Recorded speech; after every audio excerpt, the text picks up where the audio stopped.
Jamal, Dr. Martin Luther King Jr., many real-life people, which is an acting challenge in and of itself, which I'm sure we'll talk about later, but I wonder who are the real-life heroes that inspired you, whether it was people who encouraged you on your road to becoming an actor, or just who helped form the foundation of who you are as a person, because the person you are, it takes a very specific worldview to want these roles that you have definitely pursued, that you've put so much work into. You know, I had great teachers. I can literally say all of my mentors and all of my guidance came from my teachers. I had, you know, in the New Orleans public school system, I had some amazing, amazing teachers. And every time one teacher dropped me off, another teacher would pick me up. And my first drama teacher, like I was a bad kid. I mean, I wasn't bad, I was from New Orleans. I was just, you know. You just like to have a good time. Yeah, you know, I was inquisitive. That's what they call it now, inquisitive. So I had this teacher named Sandra Anderson Richards. And like, she was my first drama teacher. And she was with me from 7 years old to like 16, you know? And from her, I went to NOCA and met Janet Shea, Elliot Keener, Ray Brazell, Henry Hoffman, and they kind of ushered me into being a young adult. And then while I was at NOCA, Ray would go and teach at North Carolina School of the Arts. So Ray personally put me in his car, drove me to Houston so that I could audition for North Carolina School of the Arts. I get into North Carolina School of the Arts, I still had Ray. I go from North Carolina School of the Arts to Juilliard, then I met Richard Feldman. You know, so I've always had these amazing teachers along the way who guided me out of the naysayers that thought I was crazy for wanting to do what I've wanted to do since I was 7 years old. I mentioned some of these real-life figures that you've portrayed on screen. How do you inform your process? Is it similar for each one, though they're different people, the kind of respect and care that you take in looking into presenting them in a way that you feel is authentic? Well, you have to relive that we live in 3 different realities. We have 3 different truths. Because, like when I played Tupac, I realized that it wasn't so much what you say about yourself, but what people say about you. I could say something and have good intentions when I say it, but when I turn around, it hurts your feelings, so you tell everybody I'm a mean person. So that's 2 different realities. So the third reality, we live in the reality of what we think about ourselves. We live in the reality of what people think about us, and then we live in the reality of what's said or written about us. Because we can't control the press, we can't control online, that's its own reality. So as long as you're confident in knowing that you're going to piss off 60%, 66% of the people, you can play whoever you want, you know, because you're never going to get it right to all 3 groups. And if you do, you've done something exceptional. You know, so it's all about being true to that person and the people who actually spent time and knew that person. I think those are the people you have to target, because all of us are very different, you know, and the way we are in private is very different than the way we are in public. I've got one more for you. On Falcon and the Winter Soldier, you worked with Malcolm Spellman, one of the great writers in Hollywood, without whom I don't think that series would have been the incredible piece of work that it is, right, everybody?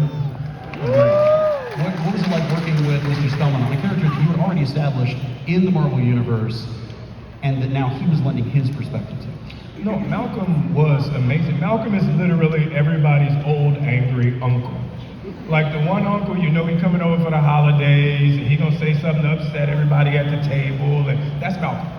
So it was fun, you know, because he gave me so much information and so much literature to work off of, and then we kind of scaled back from that. So, you know, there were a lot of things that we had to adjust once we got on set. You know, like that final speech was like a 1.5-page monologue.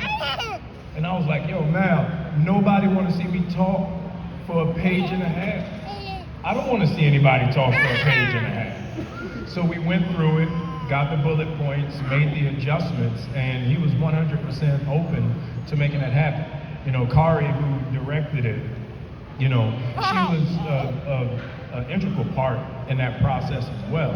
You know, it's funny because she directed the Handmaid's Tale. So when they hired her, I was like, there's nothing about me that says Handmaid's Tale. So this is going to be a disaster, but I can say I got one in. But so it was, you know, and that was always our joke. I was like, I would have been great on The Handmaid's Tale.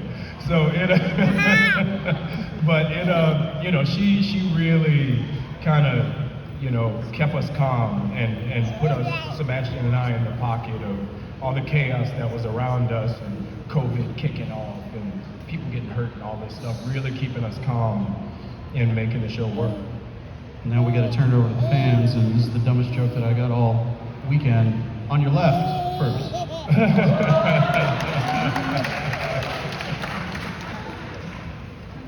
was wondering if I could show you my wings. Well, we can't see you very well from over there. Would you mind coming up on the stage? No, would you mind coming up on the stage? Come on. One of our professional cosplayers who was in our cosplay competition last night. Let's hear it for her. Come on up, come on up. This would be a real disaster if she tries to put her wings up and hit me with the wings. I mean, if she tries to take off, that's a whole other kind of This will go really wrong really fast. There we go. All right. Let's see it. They're motorized. I told you we had something cool to show you, man. Was I lying? That's amazing. Right? Let's hear it for her. Okay. What's your name? For Sydney, everybody, come on.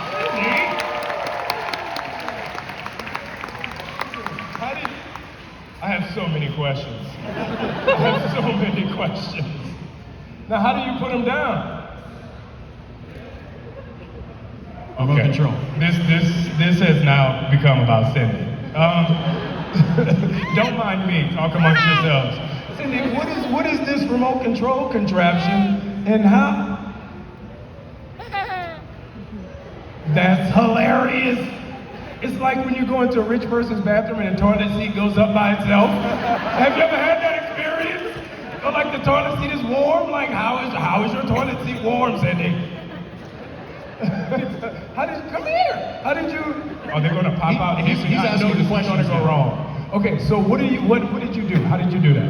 There's an actuator in here, and what it does is it pushes the wings down, and then whenever I push this button, they go back in. You can see it right here. Okay, Cindy, I'm gonna use a word. Kids, cover your ears. Don't be an asshole, Cindy. Nobody knows what an actuator is. I hate that. Oh, I'm so smart. Everyone has an actuator. Nobody knows what actuator. What is an actuator? Because I thought you had like one of those, like the things that your grandma had in the mattress to sit her up. And I'm like, oh, you just broke your mattress. Yeah, this is saying, and it just pushes up and down whenever you use it, and Don't act like you know what an actuator is, man. Get out of here. So you broke into Mattress Plus, stole an actuator. Oh, where does one buy an actuator? where you buy everything. It's been brought to you by Amazon. Amazon, they have everything. Okay. You are smart, so I have to take back what I said earlier. Okay, so, excuse me, guys.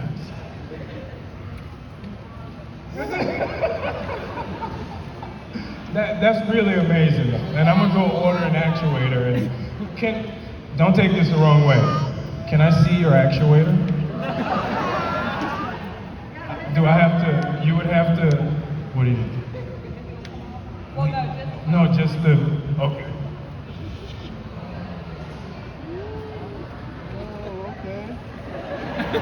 For his eyes only. No, I know what that is. That's not an actuator. That's like a garage door opener. Or you know the thing that's on your gate opener, like when you click. You have a gate opener on your back. Yes. Let's hear it one more time, everyone, for Sydney. That's amazing. Are you an engineer or you crushed it? See, Anthony, how many cons have you gone to and gotten that level of entertainment? Not many. Well, only Fan Expo New Orleans, right? Right?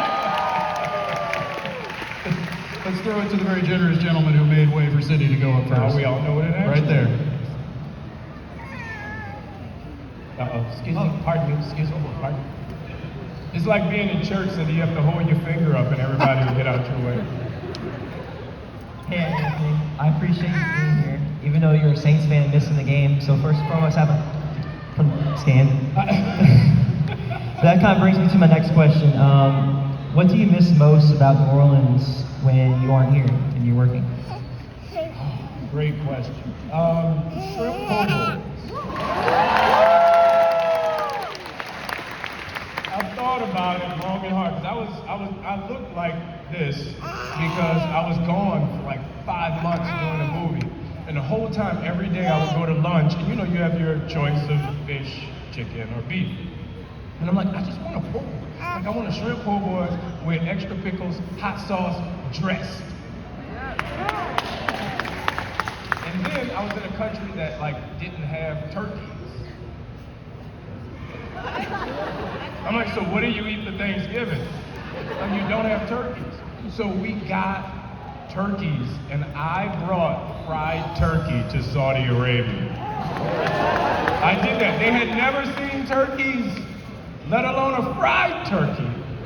And I fried 25 turkeys and fed the entire crew, completely sober. So that's it, man. Shrimp po' boy. Thank you. No doubt. Okay, can you hear me? Okay, cool. Dude, I love your shoes. I just saw them. Dude, I love gray and orange and blue. Dude, those are really cool. I just saw that. I had to say that, man. Like, first of all, I love your shoes, though. Those are really cool. Those are really, really cool.